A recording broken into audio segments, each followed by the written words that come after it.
From the Multiply family of churches, we are Behind Open Doors, a podcast designed to take you behind the scenes, discovering what it takes to multiply disciples, leaders, and new churches. We are located in the U.S., the Hampton Roads region of Virginia. Visit us at multiplythechurch.com. My name is Aaron Danini, Executive Director of the Multiply family of churches, and this week, I need a little help from my friends. John Slinker, our Director of Missions for Multiply, is with us. I mean, where else would you be, John? Cheers. I mean, you just got to be here. That's it. Caleb Danini, whose voice you have heard before, pastor of Little Creek Church, is here. Welcome back. Glad to be here. Glad you're here. And one, Eric Sherwood, jack of all trades, master of some, here. Director of Operations for all things OV, that is the church, the school, the coffee shop. He's joining us for the first time on Behind Open Doors. Welcome. Well, thank you. I'm glad for the invitation in person, because if you would have texted me, I probably wouldn't have been here, because I wouldn't have seen it. We all know that that's true. Well, it's good to have you guys here, back on the podcast, Caleb. So here we go, man. This episode of Behind Open Doors, a little break from our normal format that we've been doing the first few episodes here. Today we want to talk church. We want to talk church. What is the church? Who is the church? What constitutes a church? And what are the irreducible ecclesiological minimums of a church? We'll explain that. And all this, we're going to do so by telling the story of how the Multiply family of churches was born in Hampton Roads, Virginia.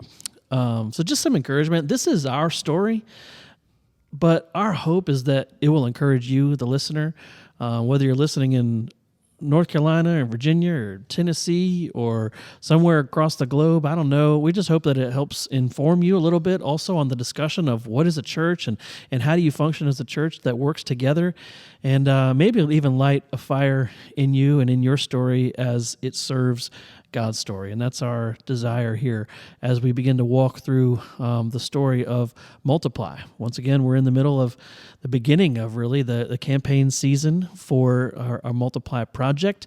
And we want to take you way behind the scenes. Back to that mysterious van in India. It was a hot and humid ride 5 years ago. There we go. And we were all there, actually. Yeah, it's more like That's what it sounds like in India, just so we're clear. That is true. That is true. Times 100. We were all there. Those there were a horns couple are others in there. What's that? Those horns are something else. Man, they are deafening too. Like if you're outside of the car and you're standing on the street, you can get scared out of your shoes, man. It's crazy. The van was actually technically not a van. It was an SUV, a Mahindra SUV, diesel at that, which is basically every vehicle in India is pretty much diesel. And we were batting around various topics whilst we traversed the cliffs and overhangs of the mountains in southern India. Some of the topics, guys, what we had? We had like where we stand on salvation, or some of the other topics we tossed about. Rapture. Mm-hmm. Millennialism. Yeah. Calvinism. Okay. Yeah. I remember talking, we've had this discussion multiple times, but the infralapsarianism versus supralapsarianism, and just like where Google we it. stood on that thing. And what was cool is our church planting partner in India, our Indian national, Danny Abraham, he was awesome in that he was driving, so he was obviously not trying to kill us, because that's what it's like when you drive in India. But he would chime in at the perfect moments and give just nuggets that it was like, oh man, never thought about it like that, and just bringing it home. Yeah, always. Yeah, and exactly. It was just a beautiful conversations. That's good.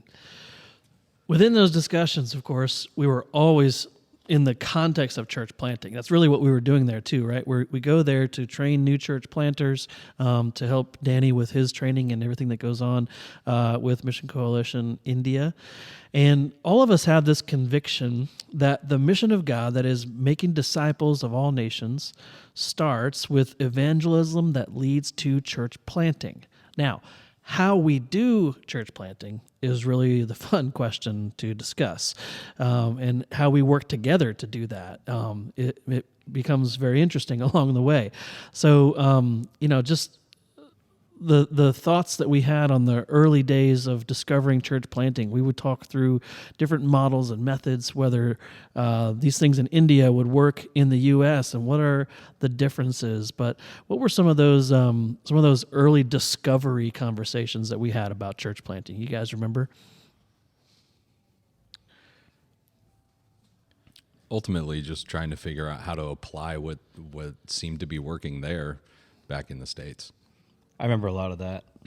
A lot of just like, okay, and I remember even going through scenarios of like, okay, we've got these farmer laborers who are coming from northern India to southern India, to learn. They're coming to work, but then they ended up coming and becoming believers and being evangelized, and then now into what does rapid multiplication look like for churches? They're actually bringing the gospel back to northern India, which was a beautiful thing, and we were kind of in the midst of that, and we were saying like, how could this happen in America, because we don't have laborers, if you will, migrating that we know of as much, and so we actually did have discussions about some of the migrant workers that are on the Eastern Shore, but so just had those kind of conversations about what was happening in India and how do we contextualize that to America or to Hampton Roads specifically. But yeah, and the people movements, right?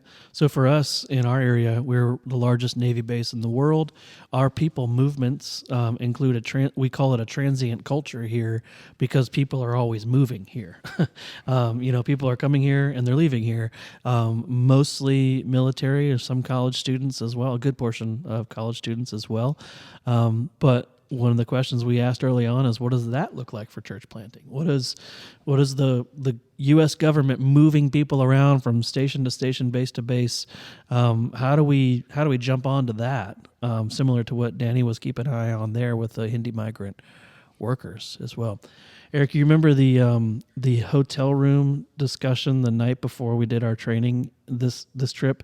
So this was the one, I looked at the pictures yesterday. This is the one where we had a whiteboard and we didn't really know what we were going to do the next day. So we planned out the training. Trips at this point for me, and so many hotels. Which hotel were we in? The one outside the airport? Yes. Kochi. Yes. That's finished, half finished? Yes. Yeah. Exactly. Okay. Yeah. So we had like that was the first time we laid everything out for our training. It is. And we used that multiple times after that as well. We've been using it ever since, yeah. pretty much. Even here in the we've U.S. taught it at home. We taught some of it in Mexico. Yeah, exactly. And so it was great because it was like, what is the teaching, what is the tool, and what is the practice, right? So that was kind of like the principle, the tool, the practice about how we kind of approached each session. So there were like 4 sessions a day over 3 days. Mm-hmm. So we had about 12 sessions we had to fill space and time for. That ends up, you think about that actually, when it comes to factoring in translation, you only technically have about half that time. So it seems like a big deal, but it's not as big a deal. Anyway, so these were all discussions about church planting that we were having at that time. And we started to just come back more and more energized with the question of, all right, now what does this look like? We've been asking for a while. Eric, you'd been on staff just over 3 years at this point. John was now up in Norfolk at this time, just started up in Norfolk. You were heading into your first year of teaching at the academy that fall. And your wife, of course, taking the head job there. And so we get into the fall of 2017, and sometime after that trip, a few weeks after, Caleb discovers a conference and a helpful resource. And talk about that, because this was kind of a big deal. We jump past this a lot in our story, but it's kind of a big deal with how we started thinking about Multiply.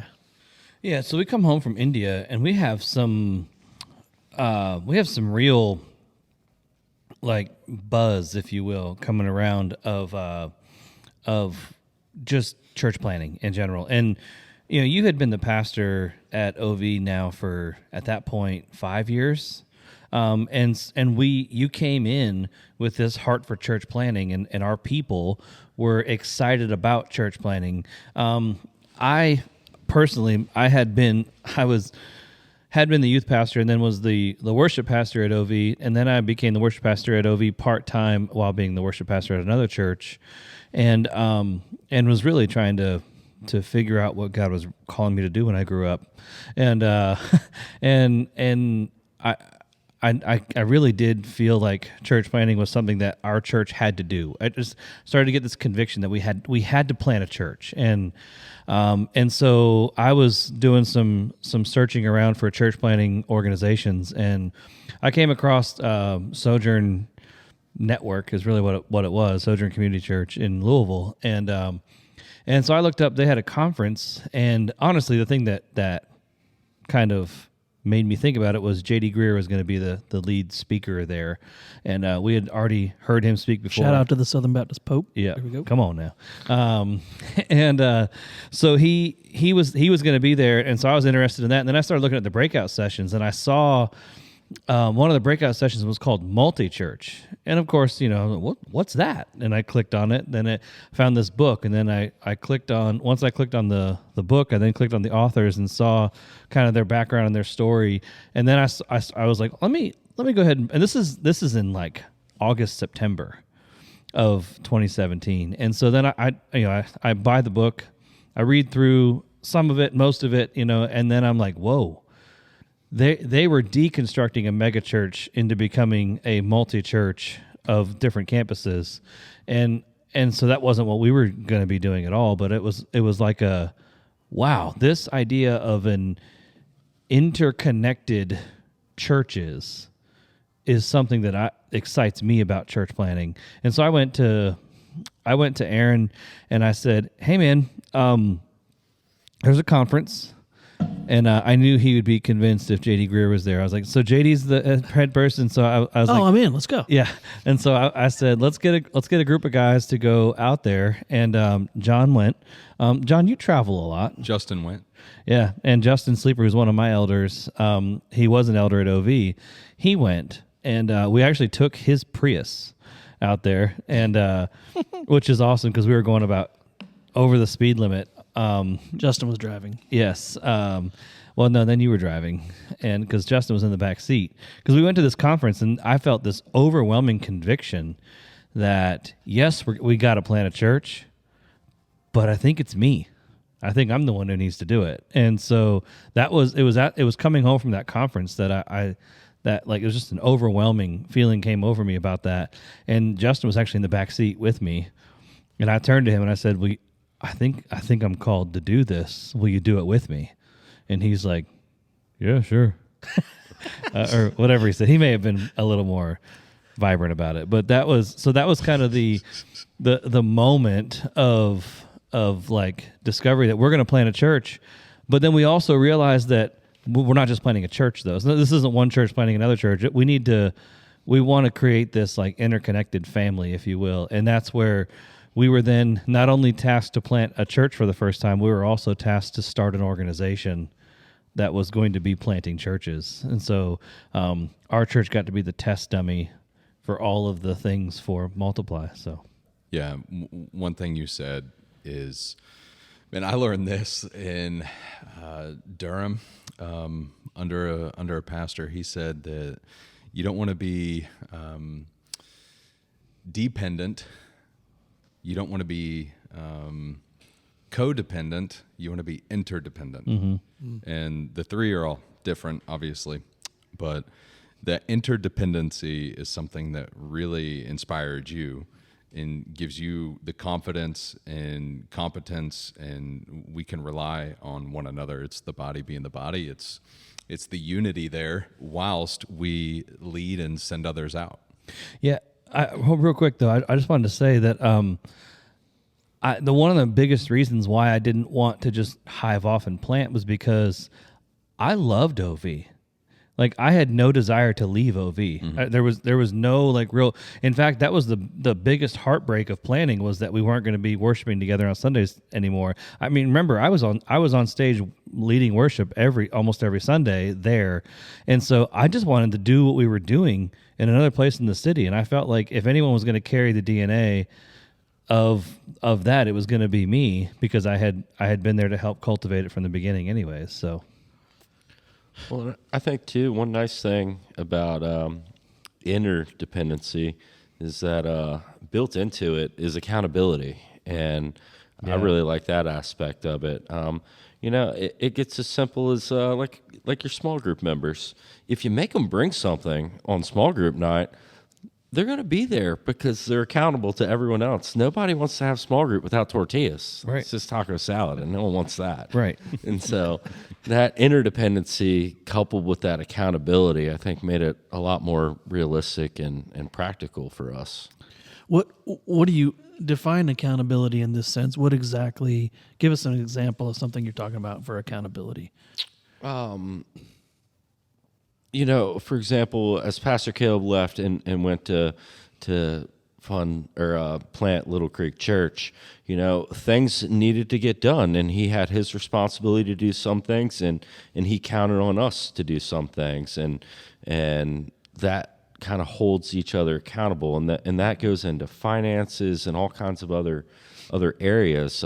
There's elders that can hold each other accountable through the Multiply organization, and that just provides a better collective wisdom, I think, and inherent in that is accountability. Yeah, that's good. I think one of the things you said, dependence. You said codependent.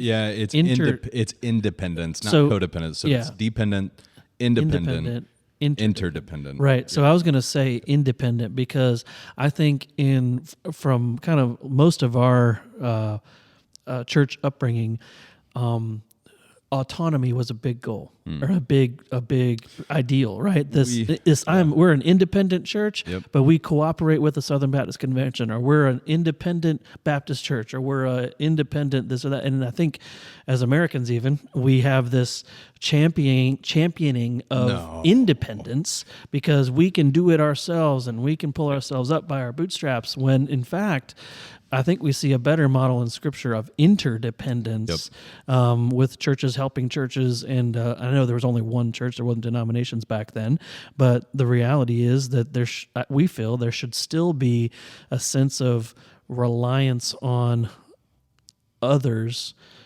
especially if they have been through things that I've not been through, or they've. We'll talk a lot more in details in a little bit, but just getting into the reality that I can lean on you, church that's been through this before, as you plant me out, or as we can share resources and work together. Yeah, I think we see a good example of that in Acts 15. If you want to go check that out. Yeah, exactly. So. I think what you said to me, Caleb, if I remember right, was I don't know if I want to plant a church and just go and hive off like you said, but I think I can do this, right? I think I can plant this kind of church. Yeah. Right. Yeah. And so what is this, I think, is what we need to get into next year. We obviously didn't want to go and hive off and do a standalone church.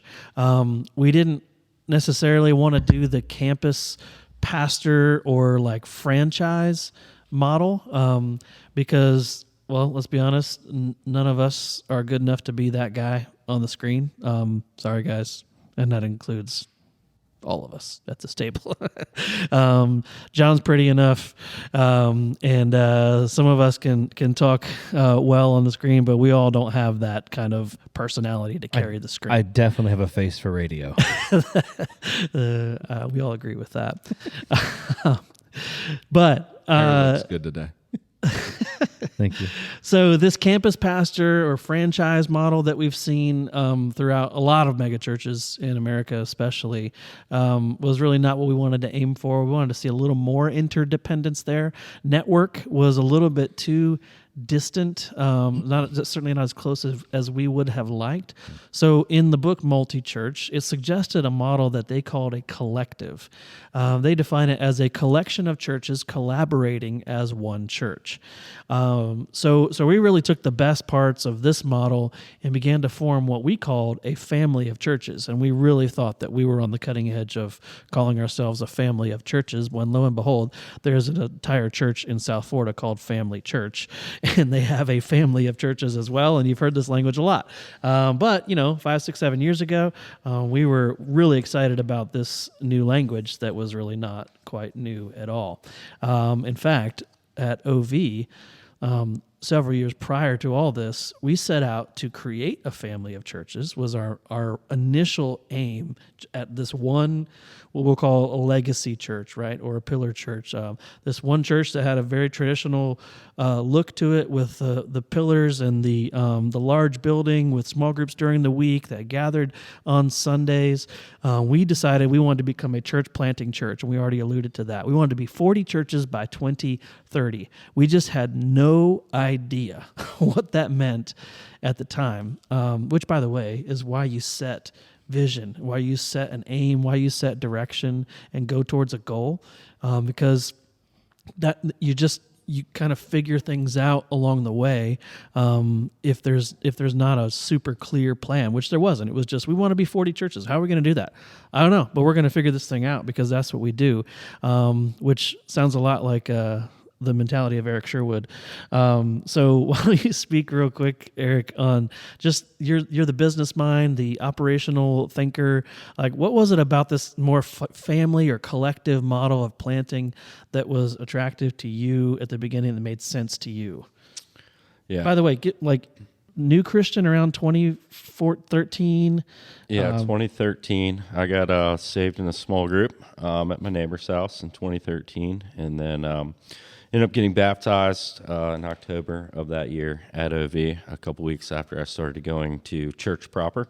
And before that, I was just in the small group, and so hearing about Jesus and became a believer. And I really, as I get older now, I'm getting better at looking back and can see how God has put so many different things in my path that I need now, but didn't know that I needed then. And I think a lot of this has to do with things like that. So, when I first started, I got the job. I was like, hey, I just sold my business. And they were like, oh, we need somebody to do the finances. And I was like, I know how to run QuickBooks. And so I came in as a business owner, and so the church said, what's QuickBooks? How about Church Windows? Do you know that program? Yeah, unfortunately, I do now. And so, I just started finding all of these organizational issues, and nothing, no improprieties, or no one was stealing money or anything like that. But it just wasn't being planned or handled very professionally, and that got me asking. And then I found out that a couple years prior, for example, our school had a tax issue where they weren't paying the payroll taxes, and no one knew. And I'm like, Before my time. what? Yes. This is many years ago. I'm like, how do these things happen, especially in a church? I'm a new Christian. I'm being generous with my money.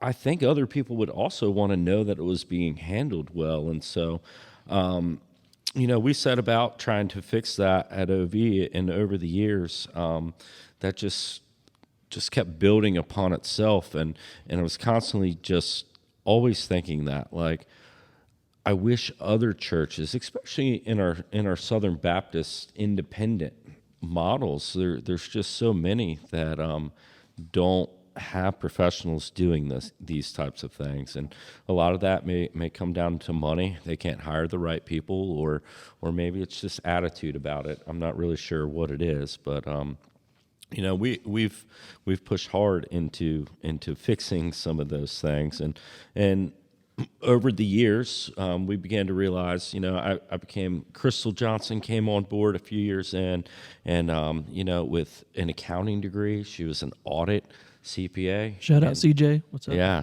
and was able to really to help in accountability and professionalism and knowledge and all of those things. And as we started talking about planting churches, I immediately began to think about all the issues of the past and that I had just been exposed to at our church and other churches.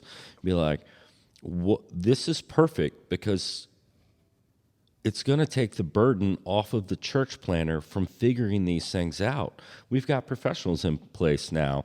I became a professional at doing a lot of these things. Crystal was certainly a professional at handling finances and doing budgets and all of those different things.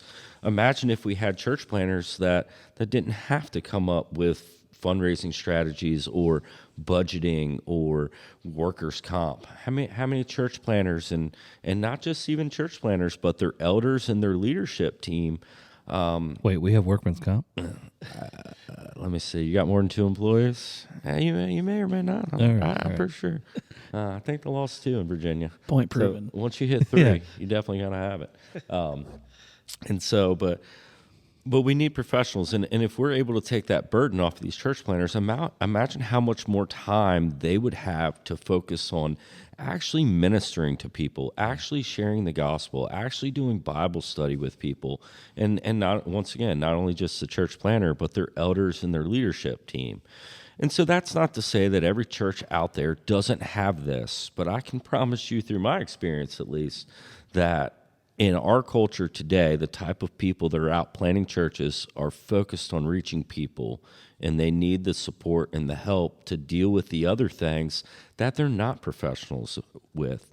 And we shouldn't expect them to be professionals in everything, because when you're in control of everything as well, you don't have the accountability, and the temptation is always there. And so the pastor can't steal money if he's not on the bank account. Just saying. And you never have a bank account with less than 3 people on it. Just saying. That's another thing that I would say, like, planting has been almost seamless because this embedded stuff exists. You know, like there's so many times I can be like, hey, I need this. Can we set up a time to talk about it? And you guys have always been gracious to help that to happen. And there's so many things that, you know, Justin, again, going back to Justin and I in the car, we kind of came up with like, well, we've already done a lot of good things at OV. Let's use what's been done well there, and that's kind of the interdependence. Let's use what's been done well, but then let's find out our own context in Little Creek, and then eventually it became in Grace Collective and the other areas that we will be in the city as we move forward. Is like let's contextualize what needs contextualized, but let's stand firm on what needs to stay true. Like you said, workman's comp insurance has to be.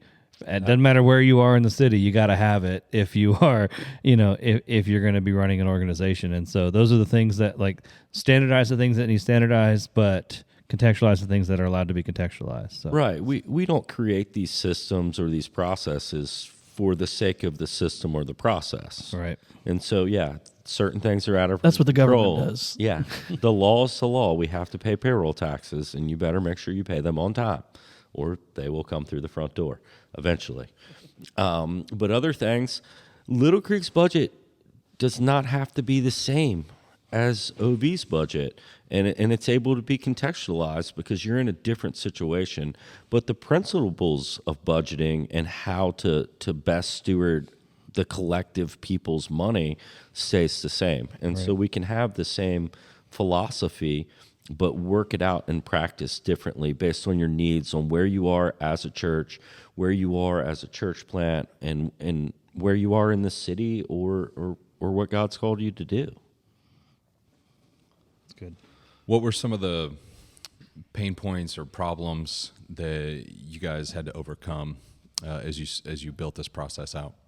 I mean, figuring out how to contextualize things is always a pain point in a process.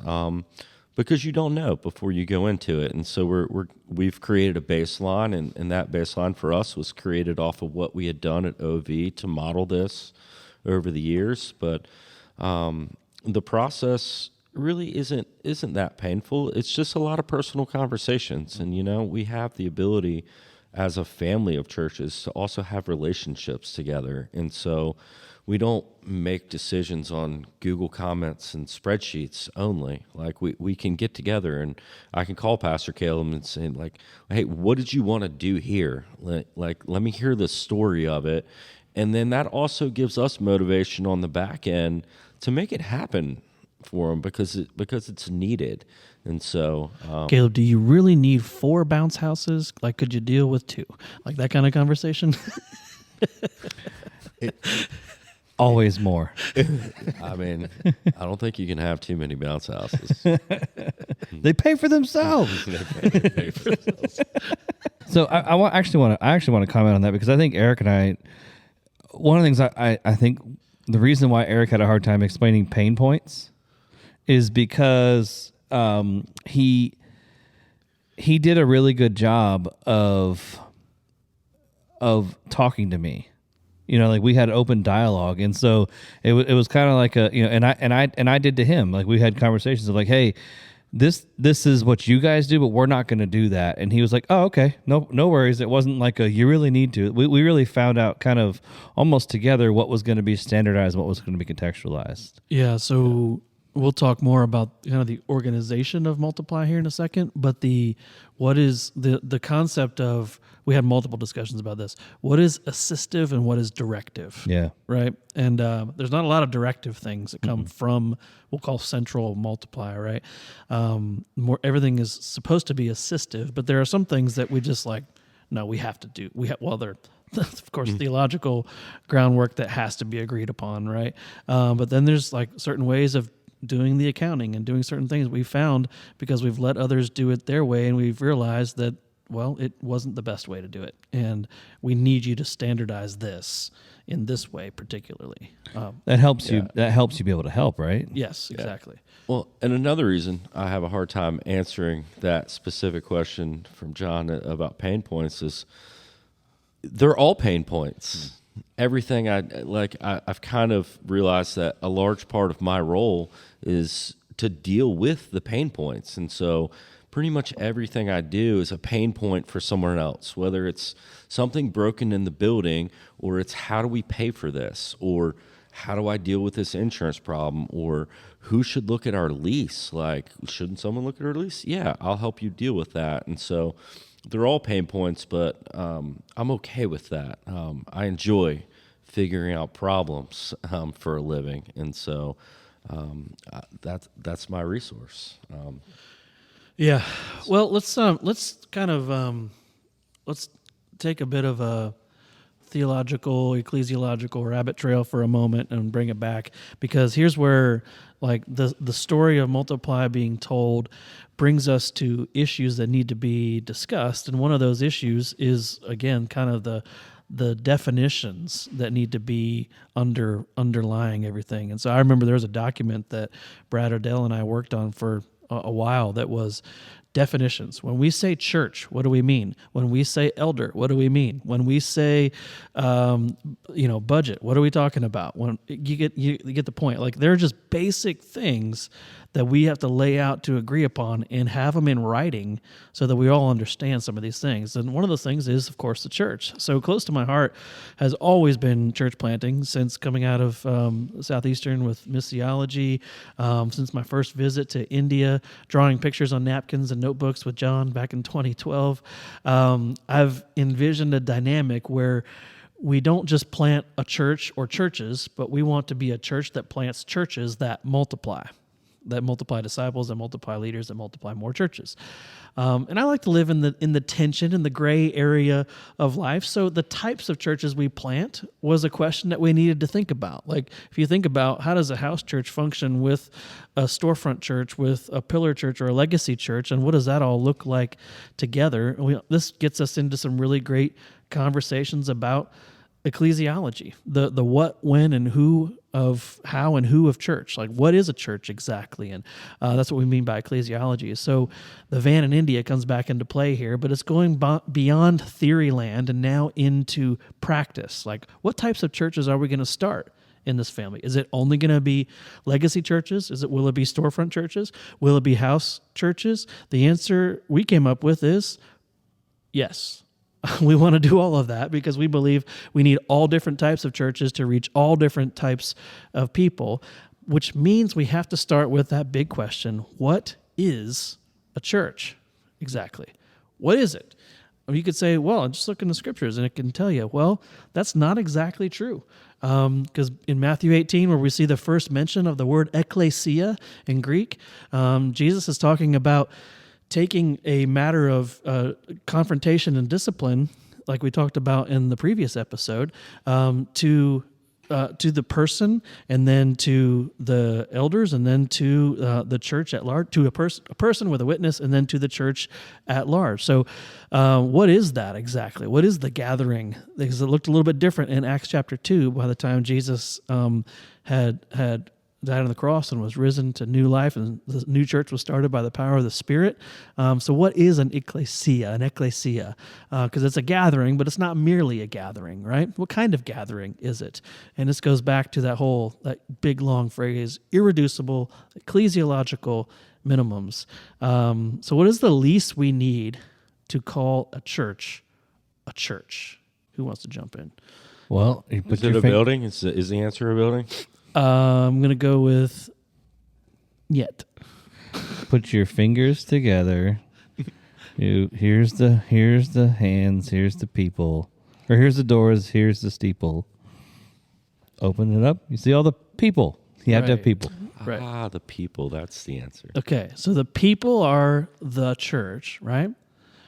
What do we get to when we're talking about a local gathering of the people of God? Right, because in the New Testament, we're finishing up 1 Corinthians right now in our churches. In the New Testament, Paul's writing to the church in Corinth, but he's not writing to the big giant steepled church in Corinth. He's writing to the people of God in Corinth that are going to rotate this letter around in the early days, right? So that's obviously changed over the centuries and the millennia, but we would say that the church is a group of believers that gather together and do that regularly, right? That'd be like the first thing we got to agree on, right? Yeah. The only other thing there is that they're covenanted together. So a covenanted gathering or assembly of believers. So covenanted specifically around the gospel, right? So we've used this word in the past already on the podcast where we've said they're intentional about being a church, right? We're saying they want to be a church. That's a big part of this, right? It's not that we're just going to be sitting. We can have Bible studies that aren't necessarily churches because they haven't covenanted together to be a church. So they're intentional about saying, we want to be a church, right? Mm-hmm. So they would gather regularly to worship and obey God. What else we got? What else would be some essential things in this? Gather together regularly to worship God through the gospel. And there's a big part of this that matters when we're talking about the church being born in Acts chapter 2. Something comes down like fire from heaven, and that is what, gentlemen? The Holy Spirit. Yes, indeed. Empowered by the Spirit, right? Yeah, a lot of what we talked about last time was the presence of Jesus, the authority of Jesus, and the responsibility of Jesus that's passed down to the church. The presence of the Spirit, and then continuing on doing the works that Jesus did. And what we have taken it back to the van in India, what we've trained every time in India is the basic commands of Christ. And those basic commands are the commands that Jesus gave and imperatively passed down or commanded to the church to be active in. And so we train in India, we train our people here. This is how you follow Jesus and are obedient, and this is how all of us doing that in community results in church. Yeah. So what we've got is people gathered together regularly, worshiping and obeying God, being led by the Spirit, and they are covenanting together. They're saying that they want to do this together. And I think the last kind of part of this is just that there is a recognition of spiritual authority, like that there is an elder present. Doesn't have to be leadership. Senior global pastor, but there needs to be an elder present, right? That's what we would define as a church instead of just a small group or a Bible study or something like that. So would you say, you said an elder? I think we would probably agree that a plurality of leadership is going to be best. There might be one person that people are looking to, but So the plurality of that is important, right? I love plurality, but it's hard to have multiple elders if you have, I don't want to discount anything that a house church might be doing, that they might only have one qualified person to be the elder. And so that's where we are able to live in the gray, right? Sure. It's like there might only be one at that time. Doesn't mean forever, but it might There just might be for none. one. There might be none. If you look in Acts, there are plenty of churches that Paul plants that for months had no elders. But And Paul so- was an elder then Well, over them. but he wasn't in immediate presence with them. But that's the goal, point, right? So Yeah. here's the goal then. It's okay initially to not have elders, but that shouldn't be where you want to stay. You want to get to a place of health. So what's really helpful as a paradigm that I've come across is the 3 levels of health in becoming a healthy church. There's church start, church, and healthy church. So I think that helps bring us into the next question. When is a church a church? We're not talking healthy church necessarily. Plurality of elders would be a really healthy church. One elder, that's healthy, that's good, but we can get healthier in that regard. No elders, new church start. We're trying to get to health. So when does a church become a church? Yeah, that's good. I really like J.D. Payne's definition. He's my guy with some of this stuff, like the 0 to 1 church planting. Yes. He wrote Apostolic Church Planting is a great book that we are very familiar with. Discovering Church Planting, I think, was one of our textbooks in our ICP class that we had. So his definition goes like this: a local church is a group of baptized kingdom citizens in a particular geographic area who understand and identify themselves as the local expression of the body of Christ and agree to live together as the body of Christ according to the kingdom ethic provided by the Scriptures. That's a lot, but you could probably look this up again, but I'll read it again. It says, a local church is a group of baptized kingdom citizens in a particular geographic area, number 2, geographic area, who understand and identify themselves as a local expression of the body of Christ. They're intentional about being a church. They agree to live together as the body of Christ. That's that intentionality and community and covenanted community according to the kingdom ethic provided by the Scriptures, so they're under the authority of the Word of God. There's actually nothing in his definition about spiritual leadership per se, but unless you went back to the kingdom ethic as that which under they're living under the authority of the Scriptures, and we see that example to follow in Acts of the leadership, right? So to your point though, John, like sometimes when we're talking, everybody likes to talk about, well, what about when you go plant churches in the middle of the desert in Africa, right? I don't know why that's always the example, but you think about that where there's no Christians around.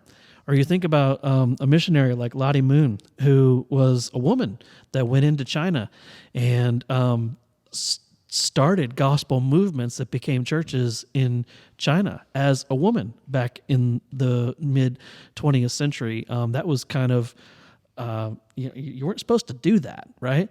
But it didn't matter because God's going to use the rocks, right? The rocks are going to cry out and his will is going to happen and he's going to get that gospel out there through anyone he can. And so in this case, he uses a Lottie Moon, or he uses a person in the middle of a desert in Africa that may not be qualified, but if they're set under the authority of Scriptures, somebody has maybe shared the gospel with them and they believe the Bible, and now they're setting out to live as Christ followers.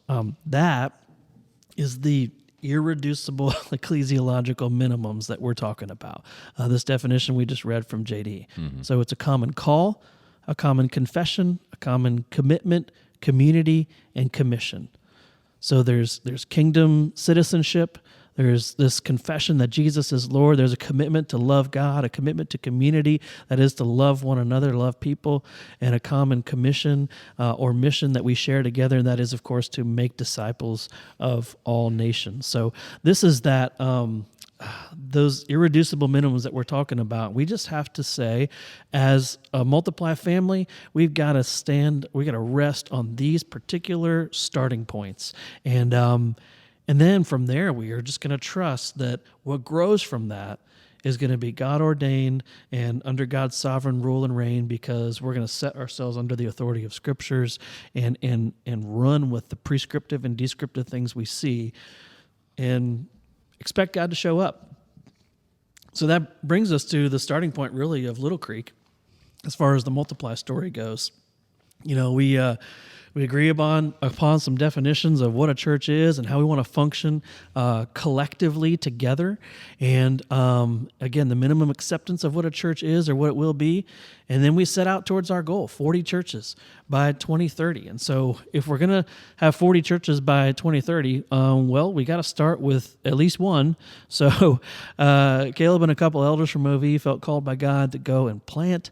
So talk us through this a little bit more, Caleb. After you knew that God was calling you guys to plant, which, by the way, you planted with a plurality, which was great because you had elders coming from another church to go with you. That was probably huge, I'm guessing, from a planting perspective. But, you know, we landed on a good, together model. What did preparing to plant look like for you in that season? Yeah, that was an interesting time. In fact, I look back on that time very, very affectionately because I just building, we were kind of, building the plane as we're flying it, if you will, but we definitely having elders with me was honestly for me, I couldn't have done it without. I couldn't have done it on my own. I'm not that kind of leader. I'm not that kind of person. I like to be on a team. I like to be a part of a team. I don't mind leading a team, but I don't like doing things on my own. I'm not wired like that. So planning a church on my own was not something I was interested in. So yeah, we kind of set out we really just started, and we're going to talk later about this. So we really started in the four fields approach. In fact, John and I had a lot of conversations in that time of just what starting looked like, And so we started in a van down by the river. No, we started in a living room.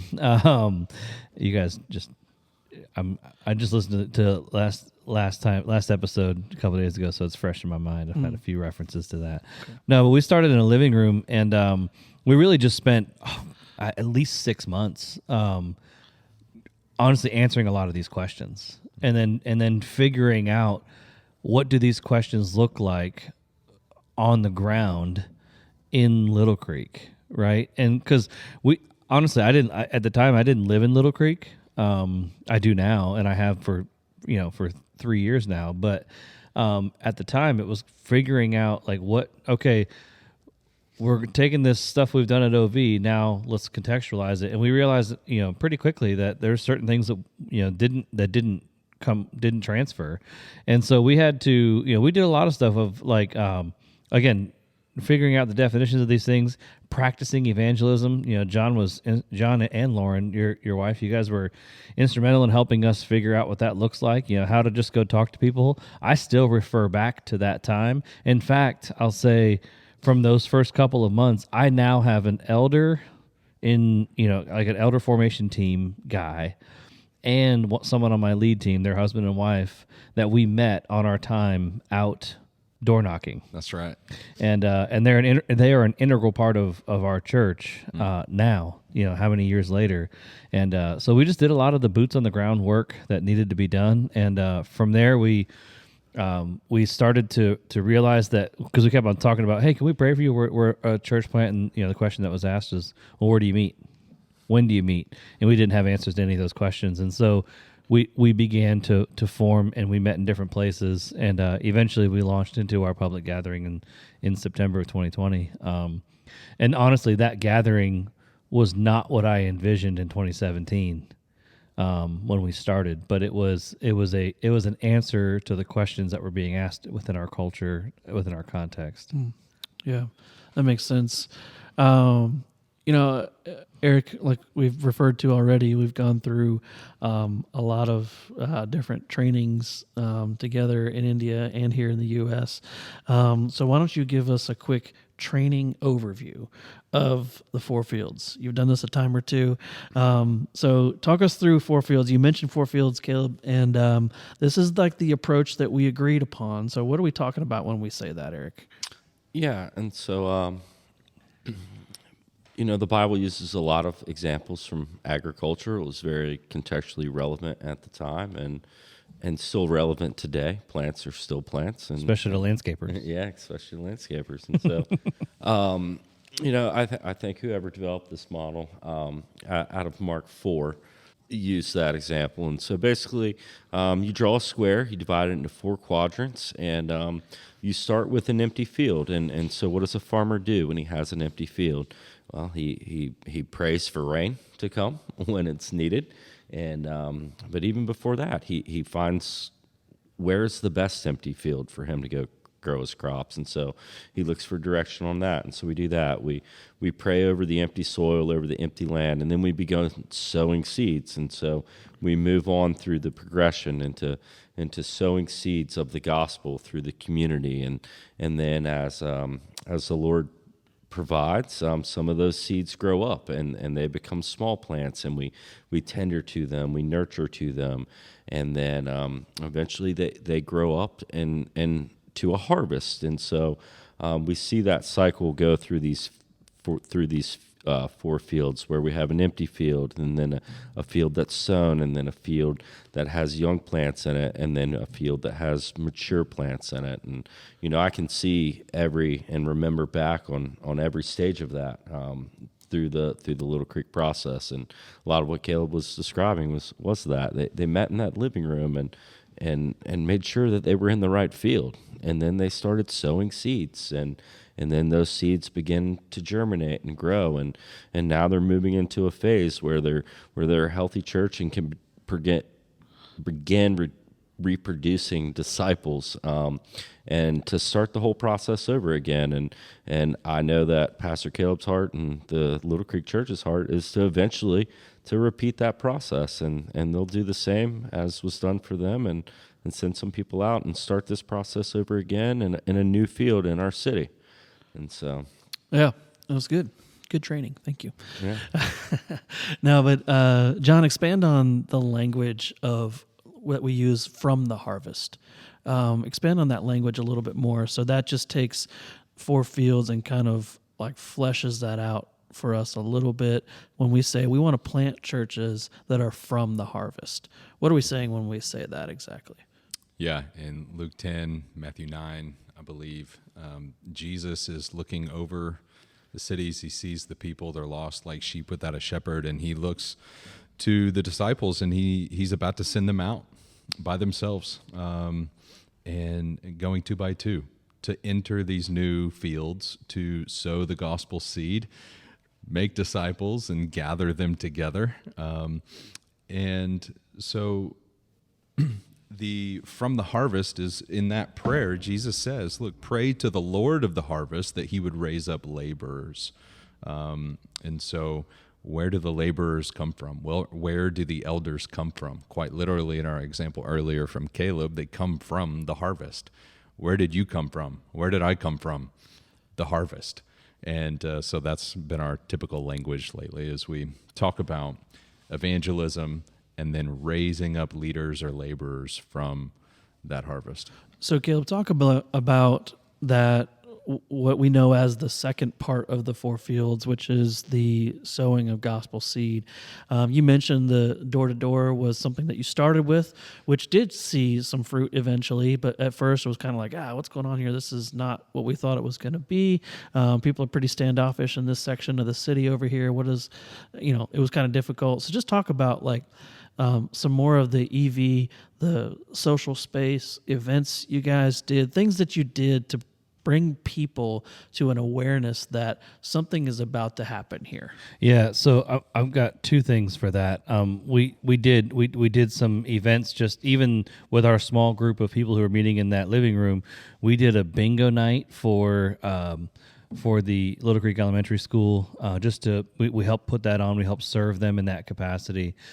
We did an egg hunt for Little Creek Elementary School. The reason we targeted the elementary schools is because we wanted to target young families in the area, and they don't go to that school unless they're from the area. So, so we've actually grown in a tremendous partnership with them to the point where their principal has been put on a special advisory board within the city because of her partnership with us as a church. So she's invited us to come speak to other principals within the entire North Public Schools about our relationship because of how strong it is. And it all came from a group of 6 families. It's insane. But anyway, so we started to serve in the capacity that we could within the city, or within our area of the city. But one of the things that we also, I'll be honest, when we were going door to door and seeing failure after failure of people just closing their doors, I began to feel like, okay, we failed. And what I realized is that the laborers from the harvest are not always brand new believers from the harvest. The harvest is what's there. So Little Creek is our harvest, right? And so we began to identify that in order to really reach the people of Little Creek, we had to kind of do it in steps. And so the first step, we want to engage unengaged Christians. Remember, we're in the midst of the pandemic at this point. So there's a lot of people who did go to church but stopped going to church. And so we re-engaged them with come be a part of your local church. And they came. We have multiple families of people who are just not really attending church anymore, but they wanted to be part of something local. We also have some people who came because they went all the way out in Chesapeake to go to church. That's not their context, And so we wanted to engage the unengaged Christians. Then we also wanted to engage the military families who are moving in. And so we started to leverage opportunities there of meeting new military families who were looking for a church. And then ultimately that has led to us being able to reach out to lost people who are locals who are in the area. And so the harvest became threefold in that sense for us. And that was huge because we were able to build our church from the harvest. I heard you talking, John, and I'm thinking of all the people that are in my church now that weren't there when we started, and it's our harvest, right? And so the Lord did honor and bless what we did, and so we did go through the 4 fields, even though it didn't look as clean and fluid as maybe I had in my mind. It was what the Lord had in His mind, and so that's such a beautiful thing. That 4 fields process, or otherwise known as the core missionary task, is hardly ever linear. Right. All those things happen in conjunction, and that speaks to also the dualistic nature of Jesus's example in His ministry. He was on mission, but He was also making disciples while He was on mission. Yeah. And so, there's a lot of overlap in those, and it's never that clear, even no matter how clear we want it to be in our minds before we actually get engaged. Yeah. So as we set out to start the Little Creek Church plant process, it wasn't too long after this, some guys moving here from Lynchburg came to the Hampton Roads area, and they wanted to start a coffee shop and eventually a church within that coffee shop. So they met with us, and Eric and I basically said, well, hey, we have a coffee shop called Coaster Coffee. Why don't you come and hang out with us for a little while and run our coffee shop? Because they wanted to plant a church, but their model was going to be very different from Little Creek. It was more like where John was really beginning to lean into this neighborhood church, or as we might say, house church kind of model. But it was really this house churches that gather together regularly. And it might be like in Grace Collective was starting to think through what do gathered house churches look like? If we were to do a once a month gathering of all the house churches collectively together, what would that look like? And start to experiment with some things that guys like Francis Chan were experiencing out in San Francisco and other places. So it took a little while for Grace to work through some of this, but that was kind of the point of having their guy, Chris, come help us at Coaster Coffee so they could take their time, learn the language of the culture, as it were, and learn the field that they wanted to enter into. They had a number of eventual trials to work through as a group. Running and starting a coffee shop, turns out, can distract you from the mission if you're not careful. I think we at OV experienced some of that when we started the coffee shop. We put a lot of energy and effort into that. And almost, it's not that we forgot to make disciples, but we just got distracted from that core essence of what it means to be a church, and really started focusing on starting this business and getting it off the ground. Turns out it's paying off, and it's good. It became a good platform, but it's hard. It can distract from the main reason you're doing what you're doing. And we'll talk more with Pastor Nick later in the season here about this more specifically. But what we found with Grace Collective was there's an appetite out there for church planting in multiple methods and multiple ways, and specifically here in our region, in this area. And so this having a solidified neighborhood church model with these guys, and of course with John, working with them, especially a little bit more now, and we just really wanted to see how that was going to work. And in doing all of this, we wanted to share the things together, like especially that Eric and Caleb have been talking about, that churches struggle with the most, right? Like, how do we do international missions together? What does staffing and sharing staff members look like, and sharing bookkeeping and graphics and media, and even some ministries as well?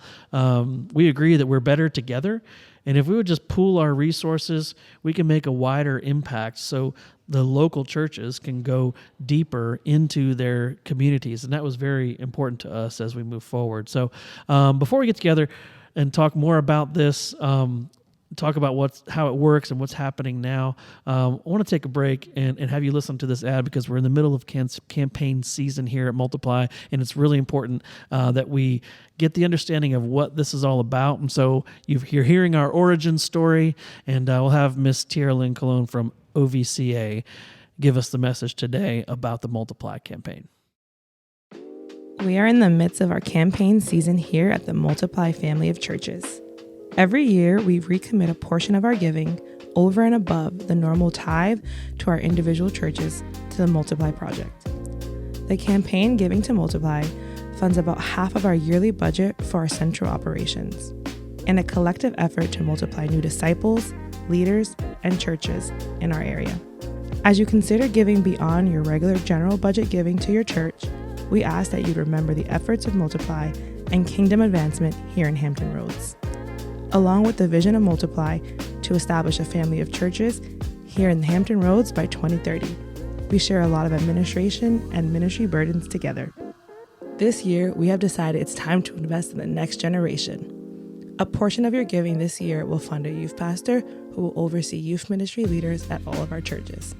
This person will build up leaders at each church to pour into students 6th through 12th grades. This is an exciting need that has come to surface over the last year, and we're excited to raise funds to ensure our next generation also understands the importance of multiplying disciples. Check our social media feeds and multiplythechurch.com for our new teaser video, and begin marking down May 22nd, Commitment Day, and June 5th, multi-church celebration service at Little Creek Church. Okay, so how does all of this work, and really what's happening now? Like, what is this? This was a great look back into how things were formed and how we got to where we are. I hope you're encouraged by that if you're listening, whether you were a part of that process, maybe on the periphery, and maybe you were giving to Multiply. You've heard a little bit of the behind the scenes of what was going on during that time. Maybe you're thinking about planting, and maybe Multiply is something that you're interested in. Like, by all means, reach out and let's chat. Or maybe you're more of a catalyzer, and you're like, man, I could really see how doing a multi-church organization might work in our region. We'd love to have conversations about that moving forward. So we just want to get real practical as we kind of land the plane here and talk about like what does the day-to-day look like? How does it all work? Multiply is now no longer just an idea. It is a legit organization that has its own incorporation status, and each church is cooperating with it under its kind of group exemption. Speaking legalese a little bit, that's Eric's realm, so I'll try to keep my toes out of his water. I'm yawning. Yeah, exactly. But so we have this collective of churches that's now cooperating together for the purpose of mission and ministry. That's from the church's vantage point. That's what's going on. But now I introduced myself on this show as the executive director of Multiply. I happen to be a pastor of one of the churches, but one of my jobs here is Multiply to help keep this organization piece together.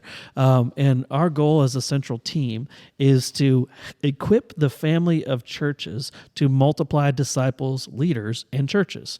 So our job as a central organization is assistive in nature. It's to push out resources. It's to collect resources from other places and collect and champion the vision of what we're all championing together, and then pushing out those resources into the local churches themselves. And so that is really the essential function of the central organization.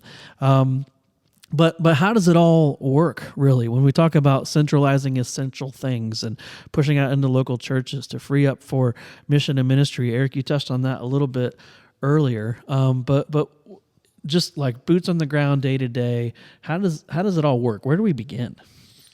I mean, the most simple and practical example is, you mentioned it earlier, bookkeeper. We all share an accounting staff, and so we have Crystal as the finance director, and then Katie as a wonderful bookkeeper. When you have really great people and you pour into them, why can't they just do the books for one church?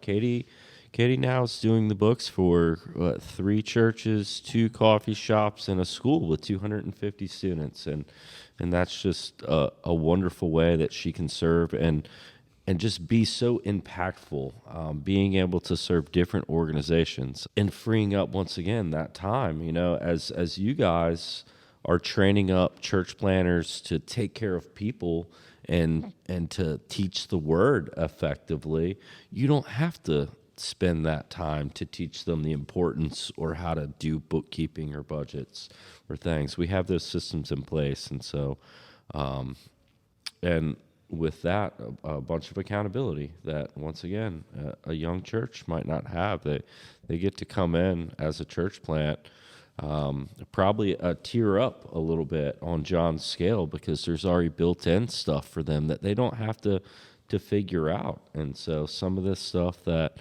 a growing church going into, what were the 3 levels again, John? Church start. A church start. Church.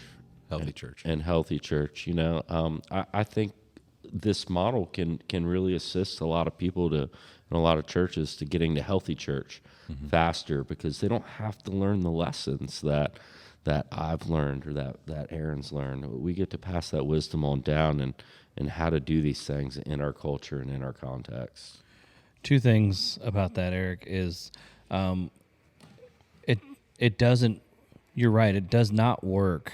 The multi-church idea, the family of churches idea, doesn't work if you don't have good people in place. One of the reasons why it works with Katie being the bookkeeper is because Katie's personable and is willing to work with people outside of those who she's sitting right next to every day. Like, she has ways of communicating with us because we don't see her every day because we're not in the building. Like, and so it comes down to people. But the other thing I wanted to say is another place that we've seen this flourish is in our combined teaching, but also our combined media. Like I think Robbie and his team do a really good job of making the things that we can all use in whatever context we need to use them. He sends out this package of like, here's an Instagram, here's a Facebook, here's a sermon series graphic for your screen, like, and all we got to do is go in and click on them and download them, and they're there. Like, we don't, and it's such an easy bank of resources that we can pull from, that honestly saves someone like me, who I used to do that kind of stuff,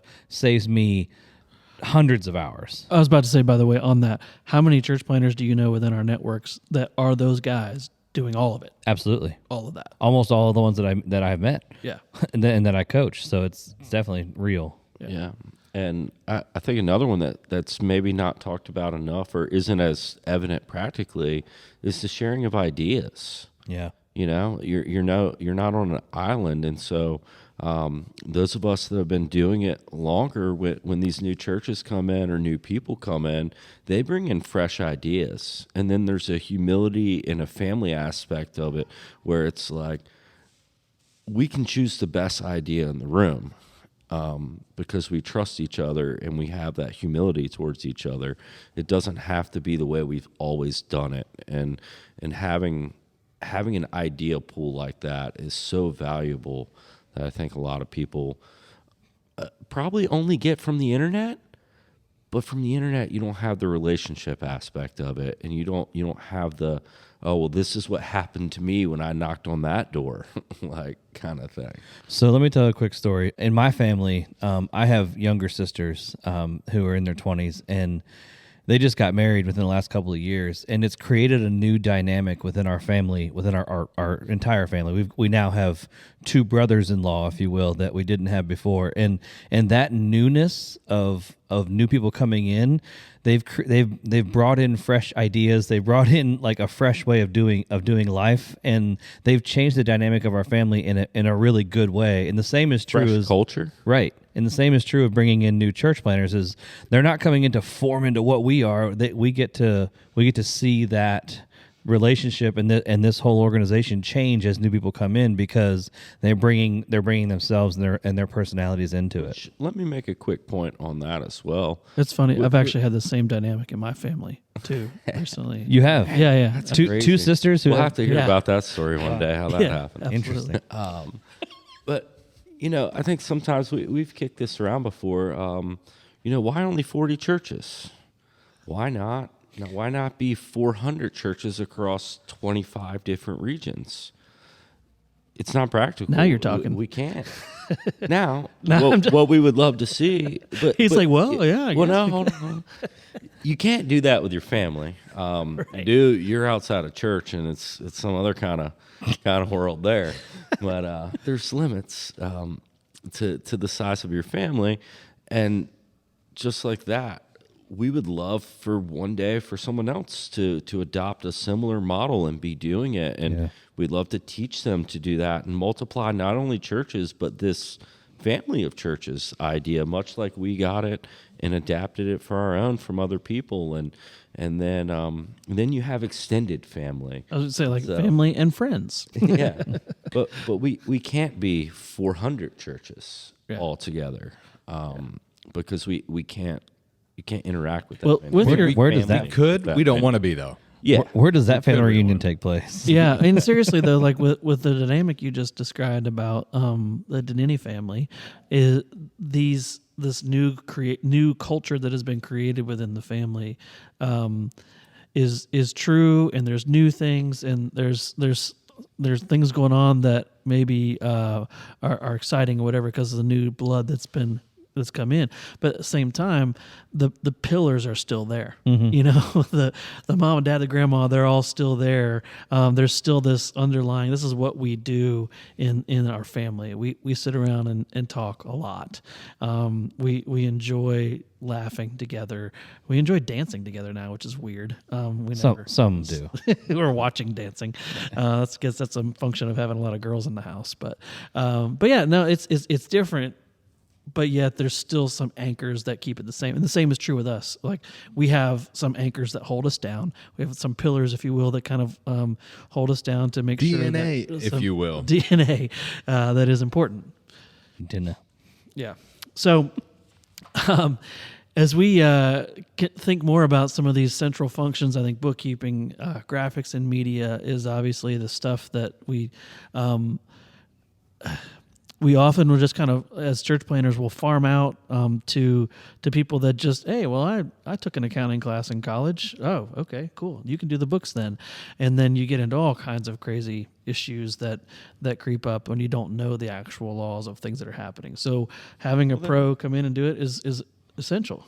Then who do you talk to when you have to deal with an issue like, hey, we have a family that can't pay tuition because of this hardship in their life? Can we afford to just let them have tuition? And, that's our default stance. How do you do that when you're not in relationship with the people that are controlling things, I guess? Yeah. That's what I'm going for. Yeah. So keeping this good balance, it is so important. And we don't when we talk in our Multiply staff meetings, we don't talk about a lot about is Little Creek getting more resources than Grace Collective, and are they getting more than we're giving? Like, there's not really a lot of conversation about that balance of attention. It's more of a general conversation, like, what are we seeing in our churches? What are we hearing in our churches? And are there any things that we can contribute to, or any not just financial, but are there any resources that people are lacking? Can we point them to the disciple-making toolbox that would, maybe in a way that would be helpful? So these kind of conversations that we have as a staff, I think, again, we're always trying to get towards how do we equip the family to multiply disciples, leaders, and new churches. Spot on. All right, so let's talk here about what this next year looks like. We're going to hear a lot about this through newsletters and from the stage, from different churches, from all of our churches during this season. But what does this next year of the Multiply campaign look like? Caleb, why don't you talk about this first one? I think we're both super excited about. Yeah, I'd love to. And so one of the cool things is, I was going to say it earlier, but I knew we were going to say it right here, is that it frees churches up to do ministry, right? But one of the things that we can also say as we see this need, it allows for ministry to maybe be done collectively together. And so that's one of the things we're doing this year is we kind of launched it this past fall of a Multiply youth ministry. I had like 6 or 7 kids at my church who were youth age that needed a space, and 6 or 7 is just difficult when OV has probably 15 kids, and so it was kind of like we had conversations like, well, what would 22 kids look like together as opposed to 2 different groups of 15 and 7. And we started this Multiply youth program, and where we meet on Wednesday nights, and it's something that is already started, but then it's really grown in some momentum in that, like, this is not Little Creek and Grace Collective going to OV's youth group. This is a Multiply youth group, and so it has grown to the point where it doesn't matter what building we're at or who's volunteering. I have a half dozen volunteers from my church that go over there every week and volunteer, and it's just a beautiful thing. And so, but what is needed from that is some stable, steady leadership to help those youth leaders be poured into, to help them learn how to pour into kids. And so part of the funds this year are going to go towards funding a Multiply youth pastor. Absolutely. Yeah, we're super excited about this, to be able to sow into the next generation and teach youth age kids what it means to multiply disciples, and what it means to make disciples as a young person. Yeah, I think that is super exciting. There's so much that could be said there about that. Caleb and I, John, have all been youth pastors. Eric has worked with youth on some levels, maybe reluctantly, but He has a couple of them at least in his house. So Yeah, I don't have a choice now. exactly. But we've all done this, and we all know the value of it. And we've also seen, at least I know I have at OV, that the length of time that a volunteer can sustain a ministry like that is not as long as you think. Yeah. Let's put it that way.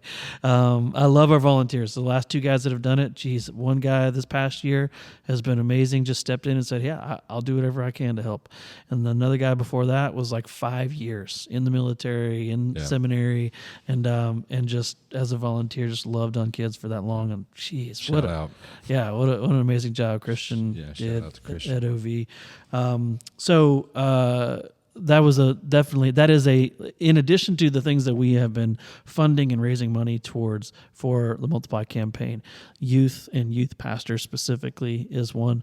John, talk about the next one for the next like major focus that we want to really. We've already started, but we're kind of wanting to ramp up this for this upcoming year. Is what?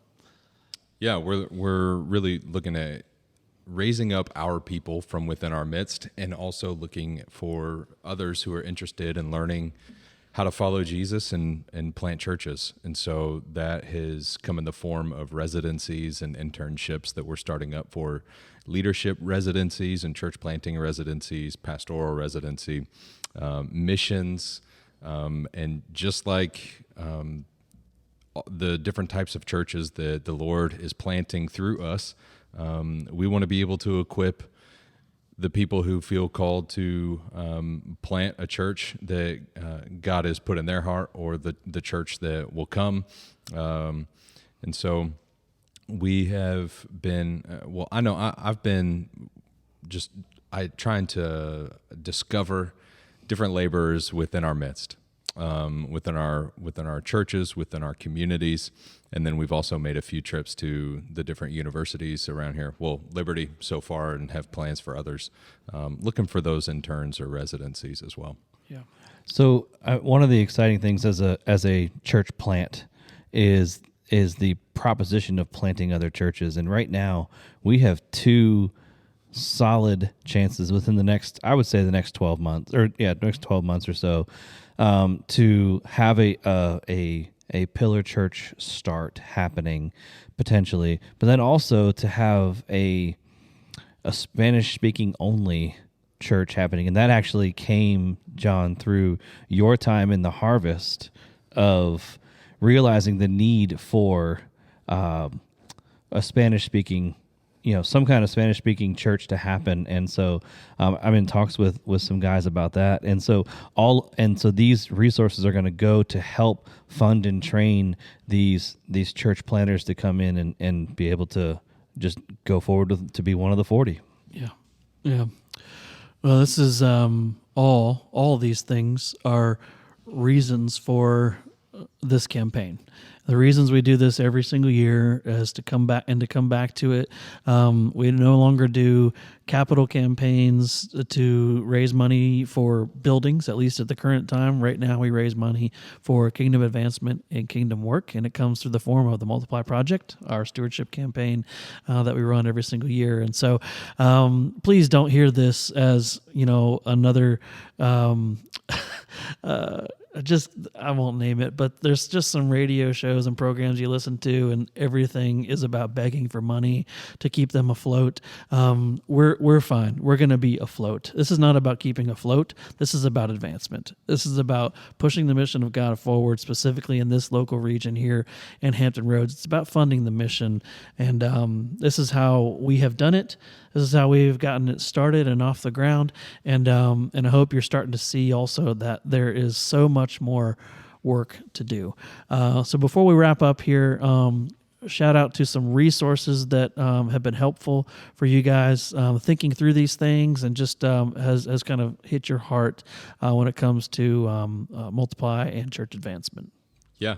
I think Movements podcast by Steve Addison is a great one to get to see what this looks like, not just in our area, but around the entire world, and how God is starting movements and disciple-making movements and church planting movements.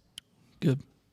Caleb, what you got? Yeah, I want to reference the book that I actually spoke about earlier called Multi-Church by Brad House and Greg Allison. It's very informational about the different types of churches and kind of how, in their context, what they did. And it's just a wonderful book that has helped us throughout the years, really. Yeah, we decided instead of writing a book that we would just talk about it. So Right. that's a lot easier this way. Exactly. Eric, what you got? Yeah, I think most people probably expect me to talk about some book on budgeting or something like that. Go see your local wiser friend in your church for that, not a book. But I'm going to give a shout out to When Helping Hurts by Steve Corbett and Brian Fickert. Just a really transformational book for me and how I think about helping people out on the streets, and the lessons taught in that and that have come out of that really translate a lot into church planning as well, into thinking outside the box and thinking about how things can be done differently when you apply the right effort and the right motivation behind what you're doing, combined with sound reasoning. Good stuff. Well, mine are J.D. Payne references here. He's one of my favorite to write about church planting out there. I already mentioned him, but I'll say him again. Apostolic Church Planting by J.D. Payne and Discovering Church Planting are very basic, very, accessible books that can be learned very quickly about what does it mean to start churches from the harvest. And Apostolic Church Planting is a much smaller one, and Discovering it's a little more distilled. Yeah, exactly. Yeah. And he's got a couple different rounds of books on that. So, any last words, fellas, or have you said them all? What do we think? I'm excited about this year's campaign, maybe more so than I have been in a while.